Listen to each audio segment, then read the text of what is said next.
Promotion नाही जरी दिलं तरी शिक्षकांना 12 वर्षानंतर त्यांची सॅलरी वाढेल.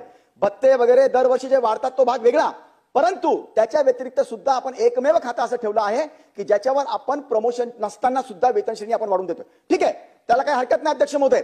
आपल्याला शिक्षणा व्यतिरिक्त शिक्षकांवर आपण इतका खर्च करू लागलो सध्या याच्याच करता की आपल्याला आपल्या ज्या पिढ्या आहेत त्या चांगल्या सक्षम बनाव्या, जगाशी त्यांनी चांगली कॉम्पिटिशन करावी, जगाच्या एकूण मार्केटिंग मध्ये आपला हिस्सा किमान 18% असावा. जगातल्या पॉप्युलेशनच्या आपण जवळपास 17 ते 18% आपलं पॉप्युलेशन अध्यक्ष महोदय, आणि बाकीच्या गोष्टी सगळ्या सक्षम करण्यासाठी आपण शिक्षण हे धोरण देशात आणि आपल्या राज्यामध्ये महत्वाचं केलं. अध्यक्ष महोदय, आपण काय अपेक्षित आपल्याला आपलं अपेक्षित आहे शिक्षण क्षेत्राकडनं शिक्षकांनी 5 ते 17 वर्षापर्यंत शालेय शिक्षण, खास करून मी अध्यक्ष महोदय शालेय शिक्षणावर बोलतोय. शालेय शिक्षण कारण की आपण जर बघितलं निसर्गाचा नियम आहे 5 ते 17 वर्षापर्यंत आपण जे काही शिकतो, जे काही आपल्यामध्ये कला असतात त्या जर आपण बाहेर काढल्या आणि शिक्षकांनी व्यवस्थित लक्ष जर दिलं तर आपण आयुष्यामध्ये माझ्यात जे काही दडलेलं आहे त्याचा पूर्ण उपयोग मी माझ्याकरता घेऊ शकतो, माझ्या कुटुंबाला देऊ शकतो, माझ्या राज्याला आणि देशाला देऊ शकतो अध्यक्ष महोदय. आणि म्हणून प्राथमिक, उच्च प्राथमिक, माध्यमिक, उच्च माध्यमिक फक्त इतक्याच शिक्षकांकरता माझ्या पूर्ण आज राज्याची सॅलरी सगळ्या खात्यांची, पीडब्ल्यूडी असेल, इरिगेशन असेल, सामाजिक न्याय असेल, जीएडी असेल, असे एकूण 23 खात्यांची सॅलरी अध्यक्ष महोदय 50,000 कोटीच्या वरती नाही आहे. पण आपण फक्त शालेय शिक्षकांना 84,000 कोटी रुपयांची सॅलरी अध्यक्ष महोदय देऊ लागलो आपण, 84,000 कोटी रुपयांची. याच्यामध्ये फार कमी 5 ते 7,000 कोटीच फक्त बाकीच्या इन्फ्रास्ट्रक्चरला आहे त्याच्यामध्ये, पण जवळपास 74 ते 76,000 कोटी रुपये निव्वळ आपण सॅलरीवर अध्यक्ष महोदय यांना देतोय. आणि अपेक्षित असं आहे, कायद्याने ठरवलंय, सगळे पुस्तकं नियम सगळे बनवलेत. काय बनवलेत? शिक्षकांनी गावामध्ये आपापल्या गावी मुक्कामी राहून अग्रीमेंट करून दिले त्यांनी आपल्याला, मुक्कामी राहून एकही मुलगा, खास करून दीन, दलित, आदिवासी, पीडित, गरीब या सगळ्या मुलांनी शिक्षण घेतलंच पाहिजे. मोफत आणि सक्तीचं शिक्षण हे आपण अवलंबलेलं आहे अध्यक्ष महोदय. आणि म्हणून प्रत्येक शिक्षकांनी जे मुलं येत नाही त्यांच्या घरी जायचं आहे, त्यांना घरून तिथून आणायचं आहे आणि त्यांना चांगलं गुणवत्तादार शिक्षण द्यायचंय. मी प्रत्येक वेळेला शिक्षण जे बोलतोय अध्यक्ष महोदय त्याच्यामध्ये गुणवत्ता ही दडलेली आहे. गुणवत्तादार शिक्षण जर दिलं तरच माझं राज्य आणि त्याचं स्वतःचं सुद्धा भलं होऊ शकतं अध्यक्ष महोदय. आणि म्हणून अध्यक्ष महोदय आपण साधा जर त्यांनी 5 ते 17 वर्षामध्ये त्याच्यामध्ये ज्या काही कला आहेत त्याला वाव जर दिला गेला शिक्षकांकडून तर तो आयुष्यामध्ये कधीही मागे राहू शकणार नाही, अशी व्यवस्था अध्यक्ष महोदय आपण ऑलरेडी तयार केलेली आहे. आपण अपेक्षित काय आपल्याला आपल्या देशात, आपल्या राज्यात, खास करून महाराष्ट्राचा हिस्सा काय पाहिजे? आपण जगाच्या, मी जसं सांगितलं 17 ते 20% माल आपल्या राज्यात बनला पाहिजे. त्याचं कारण आपला देश हा एकूण लोकसंख्येच्या मी सांगितल्याप्रमाणे 17% आज हालत काय? आपल्याकडे सायकल, बाईक, कार किंवा कित्येक गोष्टीचे संशोधनाचे याचे अभाव आहेत. कारण की शिक्षणामध्ये ज्या गोष्टीचं आपल्याला ज्ञान पाहिजे होतं तिथे कुठेतरी अध्यक्ष महोदय आपण कमी पडतोय. मी सांगितलं, मी 2-3 बाबी फक्त अध्यक्ष महोदय यामध्ये 2-3 प्रकारे सांगणार आहे. एक तर काय असायला पाहिजे, काय आहे, आणि खरं म्हणजे मंत्री महोदय तर सक्षमतेने काम करतायत आल्यापासून, पण माझे काही सजेशन्स असतील की आपण कसं चालायचं आहे. आज अध्यक्ष महोदय ते जर शिक्षक गावामध्ये त्या मुलांना जर येत नसेल तर त्यांचे एक्स्ट्रा क्लासेस घेऊन त्यांना शिकवायचं आहे. आणि त्या शिक्षकांना ते बरोबर जातात की नाही शाळेत, ते बरोबर शिकवतात की नाही शिकवतात, याच्याकरता प्रत्येक 10 शाळांमागे आपण एक केंद्र प्रमुख ठेवलेत. त्या केंद्र प्रमुखांनी वर्षाचे 120 दिवस मुक्कामी राहायचंय गावागावामध्ये आणि त्या शिक्षकांकडून या मुलांचं सगळं शिक्षण ते करतात की नाही करतात त्याची माहिती विस्तार अधिकाऱ्यांकडे द्यायची आहे. विस्तार अधिकाऱ्यांनी त्याच्यावर पूर्ण आकलन करून 80 दिवस वर्षाचे मुक्कामी त्यांनी राहून दर हप्त्याला ब्लॉक एज्युकेशन ऑफिसर गट शिक्षण अधिकाऱ्यांकडे द्यायचं आहे. जर एखादा मुलगा सुटला, त्याला येत नाही, त्याला जर शिक्षण बरोबर येत नसेल तर यांनी जाऊन त्या ठिकाणी त्यांना शिकवण्याची, म्हणजे त्या शिक्षकांना त्याला शिकवायला बाध्य करायचं अध्यक्ष महोदय. गावामध्ये संस्कारमय वातावरण ठेवायचे आहेत, व्यसनाधीनता कुणाची होऊ नये, सामाजिक सलोखा ठेवणे, आणि म्हणून इतकं सगळं काम आपण शिक्षकांना दिलंय. आणि म्हणून आपण त्यांना आई वडील आणि देवांपेक्षा पण मोठी पदवी दिली आहे, गुरु. आणि त्याच्या पुढे पण आपण जी लावलाय शब्द अध्यक्ष महोदय, ज्यांना आपण म्हणतो आई वडिलांपेक्षा, जसं म्हणतो गुरुर ब्रह्मा गुरुर विष्णू गुरुर महेश्वर, या म्हणजे गुरु हेच सर्वस्व आपलं आहे, इतकं मोठं पद आपण त्यांना बहाल केलेलं अध्यक्ष महोदय. आणि त्यांच्याकडनं अपेक्षा आहे समाजामध्ये त्यांना आपण आदर दिला पाहिजे, त्यांचा आदर असला पाहिजे. गावागावामध्ये आपण शिक्षकांना आदराने बघितलं पाहिजे अध्यक्ष महोदय. ह्या लेवलचं आपण त्यांना सगळ्या गोष्टी देऊ केलेल्या आहेत. परंतु आज म्हणजे आपण जी मी सांगितलं शिक्षण पद्धती जी घेतली आहे ती आपण जपानच्या धर्तीवर घेतली अध्यक्ष महोदय. जपानमध्ये सुद्धा नैसर्गिक सगळ्या संपदाचा अभाव आहे. काही देश असतात इलेक्ट्रॉनिक मध्ये, इंडस्ट्रीज मध्ये, याच्यामध्ये, परंतु आपला देश शेतीप्रधान आणि जपान याच्या काही गोष्टीच्या कमतरता असल्यामुळे आपण ही सगळी वेतन श्रेणी अध्यक्ष महोदय त्यांना देऊ केलेली. आपल्याला आश्चर्य वाटेल अध्यक्ष महोदय, आपण अक्षरशः शिक्षणापेक्षा शिक्षकांवर इतका खर्च केलाय का? कारण की ते टॅलेंट असले पाहिजे.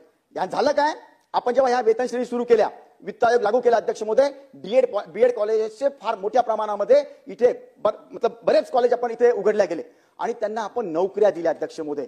नोकऱ्या दिल्यानंतर आज हालत अशी आहे की आपण जर बघितलं की आपल्या शिक्षकांना केंद्र प्रमुख, शिक्षक आणि विस्तार अधिकारी यांनी जे काम केलं पाहिजे ते अजिबात न करता फक्त कागद भरतात. केंद्र प्रमुख कधीही त्या शिक्षकांना जाऊन विचारत नाही. मी अगोदरच सांगतो अध्यक्ष महोदय, मी बोलताना जे बोलतोय ना ते 80% शिक्षकांच्या बाबतीत बोलतोय. 20% शिक्षक आमचे अगदी चांगले आहेत. आताच हिवाळी शाळेमध्ये अध्यक्ष महोदय 1000 पर्यंतचे पाढे माझ्या जिल्हा परिषदच्या शाळेच्या विद्यार्थ्यांना येतात. तिसरीची फक्त मुलगी आहे, त्यांना सगळ्या जगाचे सगळे देश, सगळ्या राजधान्या माहिती आहेत. आपल्या म्हणजे 1 ते 100 घटनेच्या सेक्शन ह्या 4थीच्या मुलाला पाठ आहे. डायरेक्ट पे मुखपाठ सांगतात. आणि कोणत्या शाळेचं सांगतोय मी? जिल्हा परिषद शाळेचं सांगतोय. वारे गुरुजी असतील, माझ्या मतदारसंघातले घरचे गुरुजी असतील, निफाडचे शिक्षक असतील, हिवाळी शाळे, अशा एकूण 1,500 शाळा आपल्या, किती 1,04,000 आपल्याकडे प्राथमिक शाळा आहेत अध्यक्ष महोदय. आणि माध्यमिक 28,000 शाळा आहेत. त्याच्यापैकी 1500 शाळा अशा आहेत म्हणजे मॉड्यूल तयार आहे, त्या ठिकाणी अक्षरशः लाईन लागते अध्यक्ष महोदय ऍडमिशन घ्यायला जिल्हा परिषदच्या. आता एक सोलापूर जिल्ह्यामधली शाळा आहे, त्या ठिकाणी इतके उच्च प्रतीचं शिक्षण आपल्या इथे जिल्हा परिषदचे शिक्षक अध्यक्ष महोदय त्यांना देतात. म्हणून त्यांचे खरं म्हणजे आपण पाय जरी धुवून पिलो तरी कमी, इतके चांगले शिक्षक अध्यक्ष महोदय. काही विडा उचललाय. माझ्या गावातले मुलं जोपर्यंत आयएस होत नाही तोपर्यंत मी चप्पल सुद्धा घालणार नाही अध्यक्ष महोदय. आणि ह्या खरं म्हणजे सगळे नावं घेत नाही गावांचे, परंतु अक्षरशः लाईन लागते अध्यक्ष महोदय. परंतु दुर्दैवी असं आहे की मेजॉरिटी जी आहे, मेजॉरिटी ही अगदी भयंकर आहे अध्यक्ष महोदय. जेव्हा आपण बघितलं केंद्राच्या काही गोष्टी लक्षात आल्या, राज्याच्या काही गोष्टी लक्षात आल्या की आपल्या पिढ्या सुधरत का नाहीये. मी जसं सांगितलं की गावातल्या दीन, दलित, गरीब, आदिवासी ह्या मुलांनी शिक्षण घेतलंच पाहिजे. शिक्षक काय करतात अध्यक्ष महोदय? रकान्यामध्ये भरतात. गावात एकही मुलगा शिक्षणाविना शिल्लक नाहीये. आम्ही गुणवत्तेचं शिक्षण देतो. हे केंद्र प्रमुखांनी येऊन चेक करायच्या ऐवजी तेच पाठवतात आणि तेच वरती पाठवतात अध्यक्ष महोदय.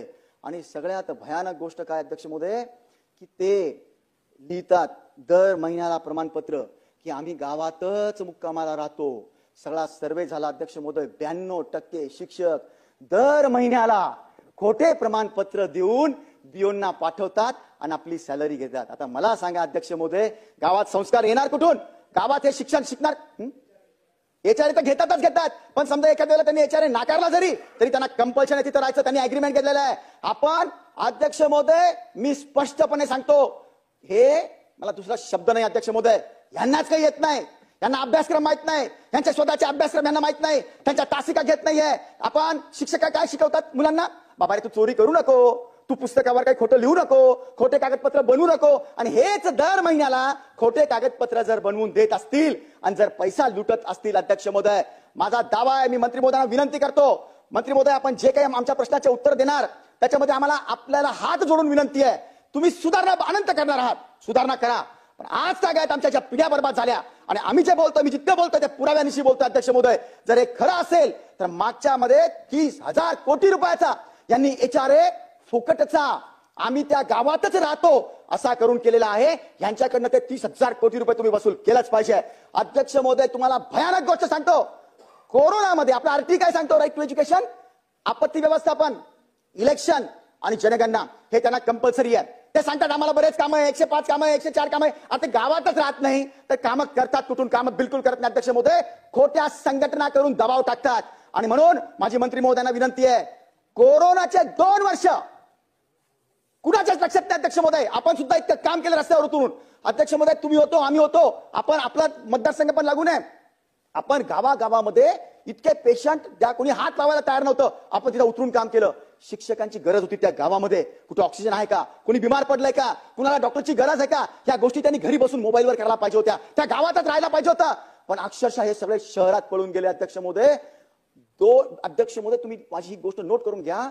आम्ही तरीही त्या कोरोनाच्या कार्यकाळात त्याच गावात राहिलो, असे प्रमाणपत्र जोडले आणि 1,10,000 कोटी रुपयांचा पगार खोटा घेतला अध्यक्ष महोदय यांनी. खोटा घेतला, ते गावात नव्हते अध्यक्ष महोदय.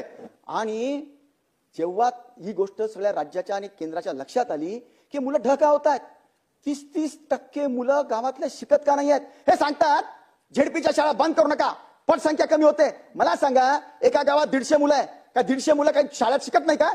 परंतु ते दुसरीकडे जातात शिकायला, दुसऱ्या शाळेत जातात, प्रायव्हेट शाळेत जातात. कोण जाऊ शकतं? ज्यांची बिचाऱ्यांची कॅपॅसिटी आहे ते फक्त जाऊ शकतात. आणि का जावं त्यांनी? का जावं त्यांनी? कारण त्यांनी याच्याकरता जाऊ नये की आमच्या जिल्हा परिषदच्या शाळांच्या शिक्षकांना आम्ही किमान 80,000 ते 1.5 लाख रुपये पगार देतो. आणि प्रायव्हेट शाळेत जिथे हे मुलं जाऊ लागले, हे सगळं सोडून का सोडून जाऊ लागले? क्वालिटी नाही आहे, गुणवत्ता नाही म्हणून. जिथे ते जातात तिथे 15,000 ते 20,000 रुपये पण पगार नाही आहे. आणि सगळ्यात मोठा पुरावा देतो अध्यक्ष महोदय तुम्हाला मी, शिक्षकांना काही येत नाही. 70% शिक्षक, त्यांना त्यांचा अभ्यासक्रम येत नाही. त्याचा सगळ्यात मोठा पुरावा, या शिक्षकांची मुलं, स्वतःची मुलं दुसऱ्या शाळेत टाकतात. हे कोणत्या शाळेत टाकतात? ज्या शाळेतल्या मास्तरांना 15,000 रुपये पण पगार नाहीये. मला सांगा, हे कोणतं सायन्स आहे? आमच्याकडनं 80,000 रुपये घ्यायचे गोरगरिबांचे, आणि तुम्ही स्वतःचे मुलं 15 आणि 20,000 रुपयाच्या शिक्षकाच्या तिकीट टाकायचे. म्हणजे तुम्हाला बोलणारं कोणी राहिलं नाहीये. खोट्या संघटना करायच्या, खोट्या संघटनाच्या ताकदीवर बोलायचं. आणि दुर्दैवाने सांगतो, याच्यामध्ये आमच्या वरचे एमएलसीचे 70 ते 80% आमदार याच्यामध्ये सामील आहेत. माझा सगळ्यात पहिले तुम्हाला विनंती आहे, सगळी प्रोसिजर सुरू करून या एमएलसी बंद करून टाकल्या पाहिजे. कशाला पाहिजे पदवीधर शिक्षक? कशाला पाहिजे हे सगळे शिक्षक, मतदारसंघातले शिक्षक आमदार? हे सगळेच्या सगळे शिक्षकांना खोटी साथ देतात. खोटी साथ देऊन आमच्या मुलांच्या पिढ्या बर्बाद करायला कारणीभूत राहतात. संघटना, पोलीस, मिलिटरी आणि शिक्षक यांना संप, मोर्चा, कोणतेही संघटना करण्याचा अधिकार घटनेने दिलेला नाहीये, आपण दिलेला नाहीये. तरी पण खोट्या संघटना करतात आणि संघटनाचे मोर्चे करतात. आणि दुर्दैवाने हे आमचे आमदार त्या संघटनेच्या मोर्चेला हजर राहून आमच्या पिढ्या बर्बाद होईल अशा कृत्याला साथ देतात. माझी विनंती या निमित्ताने, हे सगळे जे एमएलसी आहेत ना, पदवीधर आणि शिक्षक, हे अबॉलिश केले पाहिजे. अगोदर काय होतं अध्यक्ष महोदय? आमच्या सगळ्या सभागृहाचा शिक्षणाचा रेट फक्त 6% होता. म्हणजे इथं जे शिकलेले आमदार असायचे ते फक्त 6% असायचे. म्हणून यांची गरज होती, शिक्षक आमदार, पदवीधर आमदार आमच्या राज्याला काही देतील, आमच्या देशाला काही देतील, असं होतं. आता गरज काय यांची? आता बचत गटातनं घ्या, कामगारातनं घ्या, अंगणवाडी सेविका या शिक्षकांपेक्षा इतकं चांगलं काम करते, त्या बिचारीला आपण 10,000 रुपये देत नाही, आणि काम करत नाही, 80,000 रुपये देतो. आणि सगळ्यात मोठा पुरावा, धक्कादायक तुम्हाला कळेल अध्यक्ष महोदय, मी नमूद करतो. जेव्हा केंद्राच्या राज्याच्या लक्षात आलं, तर डीएड बीएड होतात हे लोक, आणि आपल्या पिढ्या बर्बाद का होऊ लागल्या. 30% गावातल्या मुलांचे लग्न होत नाही. त्या बिचाराला करण्याची फार त्याला उत्कंठ आहे, काहीतरी करावं, पण बेसिक एज्युकेशन बरोबर झालेलं नाहीये. मॅट्रिक झाला, बीकॉम झाला, इंजिनियर झाला, पण इंटरव्ह्यू मध्ये फेल. कारण जो आपला 5 ते 17 वर्षाचं वय असतं त्याच्यामध्ये तुम्ही बघा, आपल्याला जर समजा 1 महिन्यापूर्वीचं विचारलं तर आपल्याला आठवत नाही, पण लहानपणीचं सगळं आपल्याला एक दिवसाचं आठवतं. निसर्ग सांगतो 5 ते 17 वर्षापर्यंत आपल्याला जे दिलं जाईल त्याच्यावर शालेय शिक्षण चांगलं झालं तरच तो वरती बीकॉम मध्ये तो कामाला येऊन आणि राज्याच्या त्या स्वतःच्या कामाला येईल अध्यक्ष महोदय. पण हे जेव्हा राज्याच्या आणि केंद्राच्या लक्षात आलं, तर केंद्राने निर्णय घेतला 2013 मध्ये, 2015 मध्ये परीक्षा झाली 15. जरी हे डीएड बीएड झाले तरी यांची टीईटी घ्या, टीचर्स एलिजिबिलिटी टेस्ट, ही घ्या, टेस्ट घ्या. अध्यक्ष महोदय, तुम्हाला आश्चर्य वाटेल, 3.25 लाख जे डीएड बीएड ज्यांना आता आपण डायरेक्ट नोकरी देणार होतो, आतापर्यंत देत आलो, एक एक्झाम घेत होतो आपण डीएड बीएड ची, पण ती कशी डुप्लिकेट होती, कसेच डुप्लिकेट सर्टिफिकेट घेऊन यांनी केले होते. त्याचा मोठा पुरावा आता लक्षात आला. आता लक्षात आला कसं? 3.25 लाख डीएड बीएड जे शिक्षक होणार होते त्यांची टीटी घेतली. किती टक्के पास झाले असेल? किती टक्के पास झाले असेल अध्यक्ष महोदय तुमच्या हिशोबाने? नाही, फक्त 14,000 मुलं पास झाले. 14,000, फक्त 4% निकाल लागला. म्हणजे ही रद्दी आहे, शिकवण्याच्या लायकीची नाहीये ही. आणि याच्या वरती त्यांनी काय केलं माहितीये? आपण हे जे ब्लॅक लिस्टेड होते त्या पोर्टलवाल्याला ह्या परीक्षा घेण्याकरता दिलं. आपलं महाराष्ट्रामध्ये महाराष्ट्र राज्य परीक्षा मंडळ आहे, त्या या परीक्षा घेतं, पण त्यांचं लॉग इन आणि पोर्टल हे आपण प्रायव्हेटमध्ये दिलं. यांनी काय केलं, त्यांच्या लक्षात आलं आपण फेल झालो. अध्यक्ष महोदय, हा ताबडतोब फ्रॅक्शन ऑफ सेकंडला निकालता आपल्या राज्याकडे येऊन गेला, महाराष्ट्र राज्य परिषदेकडे. पण ह्या बहादरांनी काय केलं, रात्री सुद्धा त्या लॉग इन वाल्याला पटवलं. एक डेरे नावाचे आपले आयुक्त होते, शिक्षण आयुक्त, त्याला सामील केलं आणि रातोरात ते डाउनलोड जे होते त्याच्या लॉग इन मध्ये सगळं बदलून पास करून घेतलं स्वतःला. ते सर्टिफिकेट डाउनलोड करून घेतलंय आणि पुन्हा जसं तसं करून राज्य शासनाला पाठवून दिलं. अध्यक्ष महोदय, यांचे व्हेरिफिकेशन व्हायला पाहिजे होतं. हजारो शिक्षकांनी इओनी आणि सांगितलं होतं राज्यांनी, आयुक्तांनी यांना कळवलं होतं लेखी, की आमचं व्हेरिफिकेशन दिल्याशिवाय यांना पदवी म्हणजे हे द्यायचं नाही, शिक्षक बनवायचं नाही, यांना नोकरी द्यायचं नाही, यांना कोणतीही सही द्यायची नाही. पण त्यांनी तसं केलं नाही, काही ऐकलं नाही आणि 25-25 लाख रुपये घेऊन अध्यक्ष महोदय यांना डायरेक्ट खोट्या पदव्या बहाल केल्या. इतकंच नाही, हे डुप्लिकेट सर्टिफिकेट छापले, सेम तशा सह्या केल्या, तसे हजारोच्या नोकऱ्या मिळवल्या. आणि काही महाभागांनी काय केलं अध्यक्ष महोदय माहिती आहे, 2013 पासून तर 19 पर्यंतची मुदत होती या एक्झाम देण्याची. यांनी अगोदर कायम विनाअनुदानित होतं, आता विनाअनुदानित केलं आपण हे आपल्या आमदारांच्या फोर्सवर.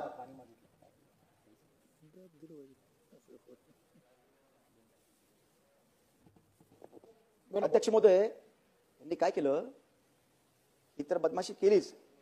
त्यानंतर 2013च्या अगोदर टीटी द्यायची गरज नव्हती, त्यावेळेसच्या इओनना धरलं आणि ज्या संस्था होत्या त्या शिक्षकांना हातात, त्या संस्था चालकांना हातात धरून, आज 30 वर्षाचा मुलगा आहे आणि त्यांनी काय केलं अध्यक्ष महोदय, काय केलं, त्यावेळेला मी तिथं शिक्षक म्हणून होतो असं दाखवून आतापर्यंतचा पगार लाटला आणि पुन्हा आत्ताची त्यांची परवानगी घेतली. अध्यक्ष महोदय, आत्ताच जस्ट एक प्रकरण जळगावचं 4च दिवस झाले, 19 कोटी 20 लाख रुपये जुने शिक्षक आम्ही असे आहोत असे दाखवून आजपर्यंत तर लाटले आणि नोकऱ्या प्राप्त केल्या. अध्यक्ष महोदय, त्या युवनच्या सैनिक आमचे चाणक्य शिक्षण मंत्री महोदय होते, त्यांच्या लक्षात आणून दिलं कुणी बाप, त्यांनी ताबडतोब इन्क्वायरी लावली.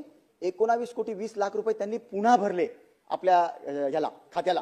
अध्यक्ष महोदय, मला सांगा, जर ही गोष्ट खरी आहे तर यांना का माफ करायचं, का बरं यांना जेलमध्ये टाकायचं नाही? हा राष्ट्रद्रोह नाहीये का, हा देशद्रोह नाहीये का? अध्यक्ष महोदय, म्हणजे हजारो शिक्षक, यांचं एकच करावं लागेल. मंत्री महोदय, माझी विनंती आपल्याला हात जोडून, जितके शिक्षक आज लागलेले आहेत, कोणत्याही साली लागो, त्यांच्या सगळ्यांची परीक्षा घ्या. 2013 नंतरच नाही, आज जर ते बरोबर असतील तर त्यांना परीक्षा द्यायला काय हरकत आहे. जर ते करेक्ट असतील तर पास होतील. बरं, पासिंगचा रेट काय होता अध्यक्ष महोदय, फक्त 60%, 60, आणि रिझर्वेशन करता 55, तरी ते पास झाले नाही. त्यांच्या हिमती इतक्या की मृत्यू पावलेल्या एज्युकेशन ऑफिसरच्या डुप्लिकेट सह्या मारून आणि त्या शिक्षकांच्या यांनी केल्या. हा सगळा जो खटापट चालू आहे ना अध्यक्ष महोदय, हे कशा करता चालू आहे, फक्त आणि फक्त या संस्था चालकांना यांना मोठं बनवायचं आहे. आमच्या जिल्हा परिषदच्या शाळा बर्बाद करायच्या आहेत. आता परवाच्या दिवशी आंदोलन करत होते, काय आंदोलन करत होते, हे पटसंख्याचा नियम ठेवू नका. माननीय सर्वोच्च न्यायालयाला लक्षात आली एक बाब, काय लक्षात आली,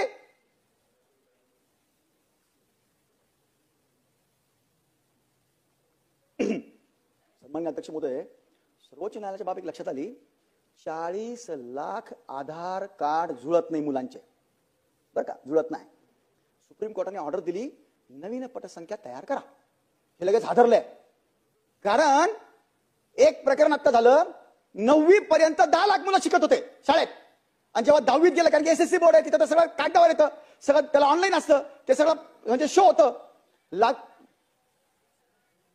लागलीच 10 लाखाची संख्या मॅट्रिक मध्ये 10वीला 7 लाख झाली. 3 लाख मुलं कुठे झाले गायब. 10,000 अतिरिक्त शिक्षक आमचे खोटे पगार घेत होते. आणि हे आता आंदोलन काय करतात, नाही नाही पटसंख्या वगैरे काही बघू नका, सुप्रीम कोर्टाने निकाल आला तुम्ही काय बघू नका, नवीन GR काढा. अरे कशाला घाबरलेत अध्यक्ष महोदय, अतिरिक्त शिक्षक जे अजिबात पगार घेतात, फक्त शिकवत नाही, त्यांना फक्त 10 मुलं, 20 शिक्षक 20 मुलं, 5 शिक्षक, अशी सगळी करायची, कामच करायचं नाहीये. मग काम काय करतात, स्वतःला काही येत नाही. जर गावात जर आपण राहिलो, आपल्याला लोक जबाब विचारतील, आमच्या मुलाला काही येत नाही. हे काय करतात अध्यक्ष महोदय, तुम्ही बघून घ्या, कित्येक शिक्षक बँकेचे लोन एजंट आहेत, LIC एजंट आहेत, प्लॉटिंग करतात, सावकार्या करतात, जीपात टॅक्सी चालवतात अध्यक्ष महोदय दुसऱ्यांना देऊन. इतकंच नाही अध्यक्ष महोदय, यांच्या नातेवाईकाच्या नावाने पुरावे माझ्याकडे बिअर बार ओपन केले त्यांनी. काहीतरी वाटलं पाहिजे मनाला. इतकंच नाही अध्यक्ष महोदय, स्वतः कॉन्ट्रॅक्टर बिल्डर, हे मी जितकं बोलतोय ना, हे यांना चालत नाही. कोणत्याही नोकरीच्या माणसाने या गोष्टी करू नये. त्याच गोष्टी ते करतात आणि शाळेमध्ये 5 ते 10 हजार रुपयाचा मुलगा पाठवून देतात आणि स्वतः सव्वा लाख रुपयाचे पगार मोफत घेतात. पैसा इतका वाढलाय, संघटनेची ताकद इतकी वाढवून ठेवली आहे. 5 लाख शिक्षक प्राथमिकचे, 2 लाख शिक्षक माध्यमिकचे, हे सगळे 7 लाख शिक्षक. आणि आमचे काही राजकारणी त्यांना घाबरतात, म्हणतात अरे नाही रे नाही, ते काय इतकं मोठं त्यांचं व्याप आहे, मग ते आपल्याला हरवतील. ते शिक्षक आपला शिक्षकाच्या प्रती आपल्याला आदर असला पाहिजे. आदर नाहीये, भीती आहे आपल्या त्या शिक्षकांची, भीती आहे.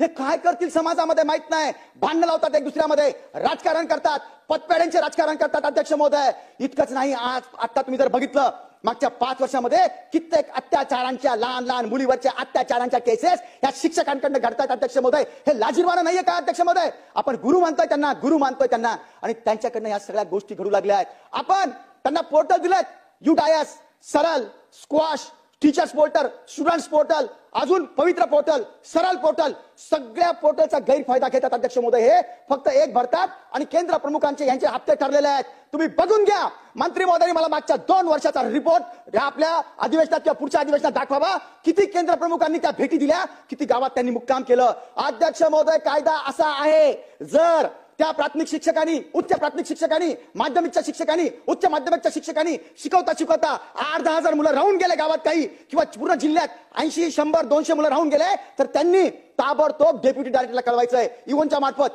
डेप्युटी डायरेक्टरनी ताबडतोब त्या डायरेक्टर, आपल्याकडे 7 डायरेक्टर शिक्षणामध्ये अध्यक्ष महोदय, प्राथमिकचे डायरेक्टर, उच्च प्राथमिकचे माध्यमिकचे डायरेक्टर अध्यक्ष महोदय, बालभारतीचे डायरेक्टर, ऍप्टिट्यूडचे डायरेक्टर अध्यक्ष महोदय. इतकंच नाही तर अल्पसंख्याक आणि प्रौढचे सुद्धा आपले डायरेक्टर आहेत. इतकी सगळी हायरार्की का दिली आपण? फक्त एकाच खात्यामध्ये इतकी हायरार्की दिली आहे. जर 100-200 मुलं राहिले असतील तर त्या डेप्युटी डायरेक्टरनी डायरेक्ट आयुक्तांनी येऊन त्यांची मीटिंग घ्यायची आहे, त्या मुलांना जमवायचंय आणि त्यांना वेगळं प्रशिक्षण देऊन त्या प्रवाहात आणायचं आहे. आणि हा सगळ्यात मोठा धोका आणि सगळ्यात मोठं नुकसान आमच्या गोरगरिबांचं होत आहे. पैसावाला शिकू शकेल अध्यक्ष महोदय, पैसेवाले शिकू शकतात, पण दीन, दलित, गरीब, पारधी, आदिवासी ह्यांनी कुठे जायचं? आमचे सेक्युरिटी, आमचे पोलीस मित्र, आमचे टॅक्सीवाले, आमच्या रिक्षावाले, ह्या सगळ्यांच्या मुलांची आज इतकी दैना आहेत, ते 30,000 रुपये पण वर्षाचे भरू शकत नाही. आणि ती जिम्मेदारी आम्ही घेतली आहे, आमच्या सरकारने घेतली आहे अध्यक्ष महोदय. त्यांना शिकवण्याची जिम्मेदारी घेतली आहे, पण संघटनेच्या जोड्यावर आणि राजकारण्यांच्या सगळ्या दबावामुळे आपण पुढे जाऊ शकत नाहीये. माझं फक्त एकच विनंती आहे, ह्या सगळ्या गोष्टीची टेस्ट तुमच्याकडे आहे. हे प्रूव्ह झालंय की हे शिक्षक शिकवत नाही, यांना काही येत नाही, आणि ज्यांना येतं त्यांचा ऍटिट्यूड बरोबर नाही अध्यक्ष महोदय. ते फक्त दबावात आणतात. मग तुम्ही यांच्यावर कारवाई करणार की नाही करणार? अध्यक्ष महोदय, सुधारणा होत राहतील. अध्यक्ष महोदय, मंत्री म्हणतील की बाबा, आता मंत्री महोदय सांगतील आपण अशा सुधारणा करू वगैरे वगैरे. बिलकुल करा सुधारणा. आज तागायत जे दिलेलं होतं आणि आमच्या पिढ्या बर्बाद केल्या अध्यक्ष महोदय, बर्बाद ह्या लेवलवर केल्या की गावामध्ये लग्न होत नाही आमच्या मुलांचे. 35 वर्षांचे मुलं झालंय. मी अगोदरच सांगितलं, शिक्षण हाच मूलमंत्र होता. जर त्याचं बेसिक एज्युकेशन बरोबर झालं असतं तर ही गोष्ट आली नसती. लहान 7-8 वर्षाची मुलगी, मुलगा, त्याचे खेळण्याचे बागडण्याचे दिवस अध्यक्ष महोदय, त्यांना पैशावाल्याच्या लहान बाळांना सांभाळावं लागतं अध्यक्ष महोदय. ही थोडी गोष्ट नाहीये, गावागावात अशी परिस्थिती आहे. शेतकरी मित्र आपल्या मुलाला शाळेत टाकायला जिल्हा परिषदच्या तयारीच्या करता नाहीये. ती पहिला मोठा मुलगा शिकवला होता, तो बिचारा बर्बाद झाला, काही तो करू शकला नाही. दुसरा डायरेक्ट शेतमजूर दिसतोय गावागावामध्ये. आणि जर गावागावामध्ये शेतमजूर आणि इतक्या मोठ्या संख्येमध्ये बेरोजगारी असेल तर हे शिक्षण आणि आपला शिक्षणाचा कायदा केला कुठं? त्यांची जबाबदारी होती, त्या जितक्या डिग्र्या घेतील त्यांना कुठे ना कुठे नोकरी मिळेल. जगात माझ्या संस्कारक्षम, माझ्या भावनिक, माझ्या बौद्धिक, ज्यांनी चांगलं एज्युकेशन घेतलं, ज्यांनी बेसिक एज्युकेशन चांगलं घेतलं, त्यांना आज फॉरेन मध्ये सुद्धा आणि जगात पूर्ण वाव आहे, डिमांड आहे अध्यक्ष महोदय. आज किमान 36 लाख रुपये वर्षाचा पगार त्यांना भेटू शकतो. साधं बेसिक शालेय एज्युकेशन फक्त चांगलं पाहिजे, पण ते फक्त नसल्यामुळे ह्या सगळ्या बाबी घडतायत अध्यक्ष महोदय. याच्या पुढे चालून काही महाभाग असे आहेत, त्यांना त्याच गावात राहायचंय, त्यांना बदली नकोय, अध्यक्ष महोदय, किंवा आपल्या मनाप्रमाणे बदली चालते. मग आपल्याकडे कायदे काय? जर कुणी दिव्यांग शिक्षक किंवा शिक्षिका असेल तर त्यांना त्यांच्या मनाप्रमाणे बदली दिली जाईल. जर कुणी दिव्यांग असेल तर त्या एक तर बदली नाकारू शकतात. या पठ्ठ्यांनी काय केलं अध्यक्ष महोदय? डॉक्टरांना धरलं, 1.5 लाख रुपये दिले आणि खोटे दिव्यांगांचे सर्टिफिकेट दिले. बार्शी, वाशिम, अकोला, संभाजीनगर, नांदेड या ठिकाणी प्रूव्ह केस झाल्या त्या सगळ्या खोटे दिव्यांगाचे प्रमाणपत्र. इथपर्यंत यांची मजल गेली. स्वतःचे मुलं मनोरुग्ण नसताना माझा मुलगा मुलगी मनोरुग्ण असं दाखवलं. माझे आई वडील मनोरुग्ण आहे असं दाखवलं. इतकंच नाही तर आई वडील कुणाकुणाचे नसताना किंवा कुणाचे असूनही अध्यक्ष महोदय यांनी त्यांचे खोटे औषधाचे बिल, कारण की शिक्षकांना आपण सगळ्या सवलती दिल्यात, पगाराच्या व्यतिरिक्त आपण सवलती देतो अध्यक्ष महोदय, आणि म्हणून असे खोटे कागद त्यांनी तयार करून आई वडील बिमार नाहीये, स्वतः बिमार नाहीये, जिल्हा परिषद चक्रा मारतात पैसे करता, केंद्र प्रमुख विस्तार प्रमुख, आणि यांची बैठक काय होती रात्री, का रे तू माझी बदली नाही केली, तुला तर मी पैसे दिले होते, तू माझ्या बदलीचा प्रस्ताव का नाही पाठवला, तू माझे इतके पैसे, तो केंद्र प्रमुख त्याला सांगतो माझा तू मागच्या 2 महिन्याचा हप्ताच दिला नाही. आणि अशा पद्धतीने यांनी सगळ्या शिक्षणाचा खेळ खंडोबा केला अध्यक्ष महोदय. बऱ्याच चांगल्या संस्था आहेत पुण्यामध्ये, एक सिस्कॉम नावाची संस्था अध्यक्ष महोदय. शिक्षण मंत्री महोदयांना मी विनंती करेल की अधिवेशन झाल्यावर मी आपल्याकडे येईल. सिस्टम फॉर करेक्शन मुवमेंट आहे त्यांची, इतकी चांगली संस्था आहे. सन्मान्य पंतप्रधान कार्यालयाने त्याची दखल घेतली आहे. 70% त्यांची गोष्ट जी ते बोलले होते त्यांना त्यांनी पुढे सरकवलंय अध्यक्ष महोदय. चांगल्या दिल्या आहेत. या मी जसं सांगितलं, या सगळ्या शिक्षकांची, शिक्षक संघटनांची आणि काही आमच्या आमदार महोदयांची, सगळ्या संस्थांना मोठं करायचं नाही, गलगट्टा करायचा आहे, आमच्या सरकारी शाळांना बर्बाद करायचे अध्यक्ष महोदय. आणि म्हणून संस्था कशा, संस्था सुद्धा अशा पैसे आमचे घेतात आणि डोनेशन तिकडे घेतात अध्यक्ष महोदय. आरटी मध्ये 25% गरिबांची मुलं, दीन दलित यांची मुलं असली पाहिजे. आज तुम्हाला सांगतो अध्यक्ष महोदय, इन्कम टॅक्स भरणाऱ्यांची, इतकंच नाही शिक्षकांची स्वतःची मुलं त्या प्रायव्हेट शाळेत आरटी मध्ये यांनी टाकली अध्यक्ष महोदय. काहीतरी मनाला वाटली, पुरावे दिलेत मी संभाजीनगरच्या इवोंडा या सगळ्या गोष्टीचे अध्यक्ष महोदय. आणि संस्था ज्या आहेत आपल्या, ज्यांचा पगार आपण देतो, मायनॉरिटीच्या संस्था आहेत. या मायनॉरिटीच्या संस्था कशा आहेत अध्यक्ष महोदय माहितीये, मायनॉरिटीचा कायदा असा आहे, त्यांना कोणतीही शिक्षक भरतीचा काही हे नाहीये, अडचण नाहीये, ते त्यांच्या मनाने हे करू शकतात. त्यांना रिझर्वेशन नाहीये. म्हणजे संस्थेमध्ये एससी एसटी सामाजिक रिझर्वेशन वेगळं आहे आणि ऍक्च्युअल घटनात्मक रिझर्वेशन वेगळं आहे. आणि यांना कोणतं रिझर्वेशन मायनॉरिटीचं नाहीये. पण मायनॉरिटीचा नियम काय आहे, किमान मायनॉरिटीचं असं आहे अध्यक्ष महोदय, एक आहे भाषिक, एक आहे धार्मिक. समजा भाषिक मध्ये तमिळनाडूचं कोणी असेल किंवा एखादा, अध्यक्ष महोदय सुरुवातच केली अध्यक्ष महोदय. मी घड्याळाकडे बघत पण नाही अध्यक्ष महोदय अजिबात. आणि माझी ही गोष्ट जी मी बोलतोय ना अध्यक्ष महोदय, खरं सांगतो फार चुकलोय आपण 20 वर्षात. मी नुसतं बोलायचं म्हणून बोलत नाही. मी तुम्हाला इतकी विनंती करू, इतक्या रात्रीमध्ये खरंच थांबलो नाही अध्यक्ष महोदय. खरंच बेडा बरोबर लहान मुलांची तुम्ही हालत जाऊन बघा अध्यक्ष महोदय, गावागावामध्ये. साहेब माइनॉरिटी पे तो आता मैं रणधीर बाबू, लेकिन सुनने जैसी बात है, छोटी लड़कियां जो है ना, मेरी खुद की लड़कियां मेरे को सामने आती, जब बेचारों के खेलने का टाइम है और उनको बर्तन उठा के भांडे मांजना पडते, भांडे घासावे लागतात, त्यांना विटकराचे टोपले उचावे लागतात, त्यांना वाळूचे ते बघा जाऊन गावागावात ट्रॅक्टरच्या खाली लहान मुली आपल्या आई बरोबर काम करतात अध्यक्ष महोदय. का करत नाही असं, खोटं बोलतोय अध्यक्ष महोदय मी. त्यांच्या आई भांडे घालता माजतात. अरे आपण जेव्हा इतका पैसा दिला, आपण व्यवस्था तयार केल्या, या शिक्षकांना यांचं काम नाही का गावागावात जाऊन या मुलांना चांगलं शिक्षण द्यायचं. जर त्या देऊ शकत नसतील तर त्याच्या पुढच्या व्यवस्था आम्ही केल्या. विस्तार अधिकारी, केंद्र प्रमुख ठेवले. सगळा पैसा आमचा ऐकायचा आणि तुम्ही लाटायचा पैसा, सगळे खोटे कागदपत्र बनवून लाटायचा. आणि तुम्हाला बोलायचं नाही, ज्या गोष्टी राईट आहे त्या शिक्षकांच्या बोलायच्या नाही अध्यक्ष महोदय. मायनॉरिटी मी तुम्हाला सांगत होतो, भाषिक आणि धार्मिक. समजा तमिळनाडू कर्नाटकचे जर असतील, त्यांची भाषा टिकावी, मराठी बरोबर त्यांनी त्यांच्या भाषेचं बघावं. धार्मिक मध्ये असं आहे अध्यक्ष महोदय, समजा ख्रिश्चन असेल, जैन असेल, मुस्लिम असेल, ज्या अल्पसंख्याकमध्ये त्यात पारसी असतील वगैरे वगैरे, त्या शाळेमध्ये किमान 50% मुलं त्या कॅटेगरीचे असले पाहिजे, अल्पसंख्याक.